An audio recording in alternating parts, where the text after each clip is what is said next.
नमस्कार दोस्तों, मैं हूं विनोद। आप देख रहे हैं मेरा यूट्यूब चैनल पोल्ट्री जोन। दोस्तों, आज आपके लिए मैं बहुत ही महत्वपूर्ण टॉपिक लेकर आया हूं, जो कि मैंने देखा है कि बहुत सारे भारत के लगभग हर एक राज्य में मेरे लोगों से बात होती है और जो है वहाँ पे मुझे जो सबसे बड़ी जो समस्या देखने को मिली कि हर एक राज्य में जो है 24 घंटे बिजली जो है उपलब्धता नहीं है। जैसे हमारे राज्य में, जैसे कि मैं एमपी से बिलोंग करता हूँ, यहाँ पे तो हमारे यहाँ पे जो है 24 घंटे इलेक्ट्रिसिटी सप्लाई अवेलेबल है।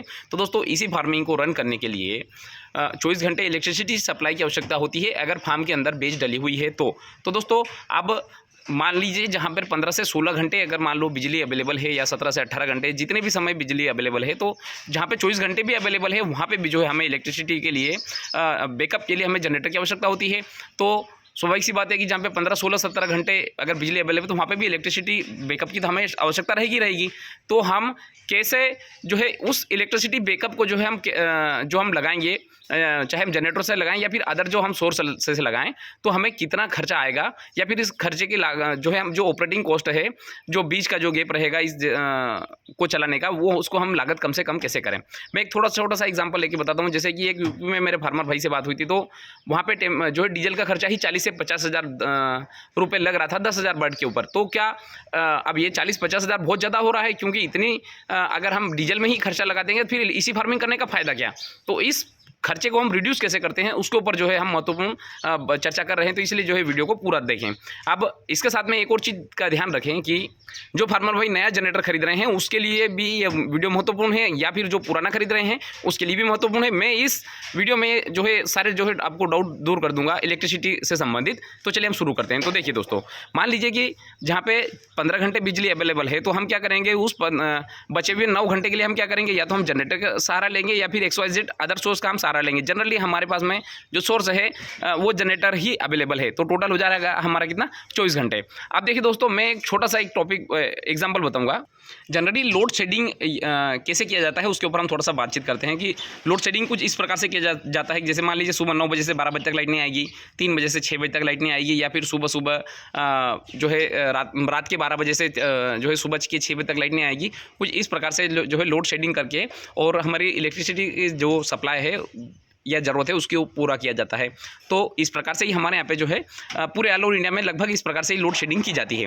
तो या फिर एक दूसरा भी कारण ये होता है कि जैसे मान लीजिए कोई इलेक्ट्रिकल फॉल्ट आ गया, तूफान आ गया, या फिर कोई पोल गिर गया, या मैकेनिकल हो गया, ट्रांसफार्मर जल गया, तो उसके कारण भी जो है इलेक्ट्रिसिटी का हमें जो है ब्रेकडाउन देखने को मिलता है।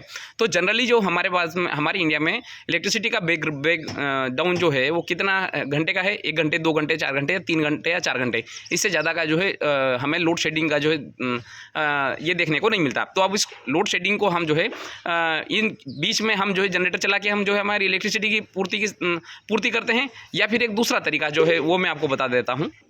दूसरा तरीका है हमारे पास में इन्वर्टर या फिर UPS, अनइंटरप्टेड पावर सप्लाई। इसकी भी जो है इसका उपयोग कहाँ पे किया जाता है, UPS का बड़े बड़े हॉस्पिटलों में किया जाता है, या फिर वहाँ पे जहाँ पे बिल्कुल भी 1 सेकंड के लिए भी इलेक्ट्रिसिटी ब्रेकडाउन की आवश्यकता नहीं होती। अगर 1 सेकंड के लिए भी अगर चले जाए तो वहाँ पे जो है प्रॉब्लम हो सकती है। तो वहाँ पे जो है UPS का प्रयोग किया जाता है। तो दोस्तों मतलब हमारे यहाँ पे तो अगर मान लो 4 से 5 मिनट तक भी अगर इलेक्ट्रिसिटी का अगर ब्रेकडाउन रहेगा तो इतना कोई इम्पैक्ट नहीं जाएगा इसी फार्मिंग को लेकर। तो मतलब ये तो हम जिस डिवाइस का बात कर रहे हैं, ये डिवाइस बहुत हाईली इफिशियंट डिवाइस है, इसलिए इनके ऊपर हम भरोसा कर सकते हैं। अब देखिए दोस्तों, अब ये सेम केस है जो है डीजल के खर्चे को हम कम कर सकते हैं, उसके ऊपर हम थोड़ा सा बातचीत करते हैं। मान लीजिए हमने जो है इन्वर्टर खरीदा और उस इन्वर्टर में हमारे पास में बैकअप, बैटरियों के बैकअप के साथ में कितना घंटे का बैकअप है, मान लीजिए 4 घंटे तक हम जो है फुल लोड पे हम चला सकते हैं। तो हम क्या करेंगे, देखेंगे जैसे मान लीजिए 9 बजे लाइट गई, 9 से 12 तक लाइट कटी हुई है, तो हम क्या करेंगे, हमारा सिस्टम किस पे चला जाएगा, इन्वर्टर के ऊपर चला जाएगा। और ये कब तक चलेगा, हमारी लाइट कब तक आएगी, 12 बजे तक आएगी, जबकि हमारे पास में बैकअप कितने 1 बजे तक है। तो क्या होगा कि हमें इस बीच में जो 4 घंटे या 3 घंटे जो गैप रहेगा, इस गैप में हमें डीजल की आवश्यकता नहीं रहेगी। हम जो है इन्वर्टर से जो है पूरी इलेक्ट्रिसिटी सप्लाई ले लेंगे। तो इनके बीच 3 घंटे का मान लीजिए कि 9 लीटर डीजल लगता है, 900 रुपये का जो है हमें तुरंत यहाँ पे फायदा हो जाएगा। मतलब कि डीजल की लागत हमारी बिल्कुल जीरो हो गई। ये इन्वर्टर से हम जो है पूरी इलेक्ट्रिसिटी को जो है यहाँ पे सप्लाई ले लेंगे। अब देखिए उसके बाद में हम क्या करेंगे। अब जैसे ही लाइन जो है 12 बजे हमारे पास में आ जाएगी, तो बचा हुआ जो हमारा इन्वर्टर क्या करेगा, अपने आप को चार्ज करके जो है रख लेगा, और उसके बाद में फिर हमारे पास में कितने घंटे की बैकअप जो है वही 4 घंटे की बैकअप हो गई। अब मान लीजिए रात में फिर लाइट अगर मान लो ब्रेकडाउन अगर होती है या फिर कटती है, तो उस कंडीशन में फिर हमारे पास में कितने घंटे का बैकअप हो गया, हमारे पास में जो है 4 घंटे का फिर बैकअप हमारे पास में तैयार हो गया। तो दोस्तों इस प्रकार से अब मान लीजिए टोटल कितना हो गया, 3 और 3 6 घंटे का लोड शेडिंग हम ऐसे ही कंट्रोल कर लिया। मान लीजिए सुबह भी लाइन गई तो वैसे ही रात में जैसे ही लाइन आएगी तो वैसे ही इन्वर्टर जो है बैटरियाँ अपने आप चार्ज हो जाएगी, और चार्ज होने के बाद में फिर सुबह के लिए हमारे पास में 4 घंटे का फिर बैकअप मिल जाएगा। तो इस प्रकार से जो है इन्वर्टर अपने आप को बैकअप चार्ज करता रहेगा, और हमारे जो बीच का जो ब्रेकडाउन रहेगा इलेक्ट्रिसिटी का, उसको जो है हम इलेक्ट्रिसिटी सप्लाई जो है हम इन्वर्टर से हम लेते रहेंगे। अब दोस्तों किसी कारणवश अगर मान लीजिए किसी कारणवश ब्रेकडाउन जो है 6 घंटे के लिए अगर मान लो इलेक्ट्रिसिटी नहीं आई, अब हमारे पास में बैकअप तो मात्र 4 घंटे का है, तो उस कंडीशन में हम क्या करेंगे कि हमें कोई सा भी सेकंड हैंड या फिर नया भी जनरेटर खरीदें, तो वो हैंडल वाला जनरेटर सस्ता वाला हम खरीद के, और हम क्या करेंगे कि ये जो इन्वर्टर है इसको हम आसानी से जो है उस जनरेटर से हम चार्ज कर सकते हैं, तो वापस जो जनरेटर भी चार्ज हो जाएगा और हमारी इलेक्ट्रिसिटी भी जो है चलती रहेगी। तो इस प्रकार से जो है हमारा जो डीजल का खर्चा मात्र 2 घंटे का ही लगा, बाकी 4 घंटे तो हमारे पास में जो है इलेक्ट्रिसिटी का जो है बैकअप हमें मिल गया। तो दोस्तों इस प्रकार से अगर हम जो भी फार्मर भाई नया जनरेटर खरीद रहे हैं या फिर खरीदने जा रहे हैं या फिर पुराना भी अगर खरीद रहे हैं, तो इस एक बार जो है हमारे जो लोकल क्षेत्र में इन्वर्टर की जो है बारे में जानकारी ले लें, जिससे फार्मर भाइयों को जो हैवी जो इन्वेस्टमेंट है, चूँकि इन्वर्टर भी एक हेवी इन्वेस्टमेंट है और जनरेटर भी एक हेवी इन्वेस्टमेंट है, किंतु ऑपरेटिंग कॉस्ट जो है जनरेटर की तुलना में हमारे इन्वर्टर की है ये बिल्कुल भी कम है, क्योंकि इसके जो रेटिंग हमारी इलेक्ट्रिसिटी के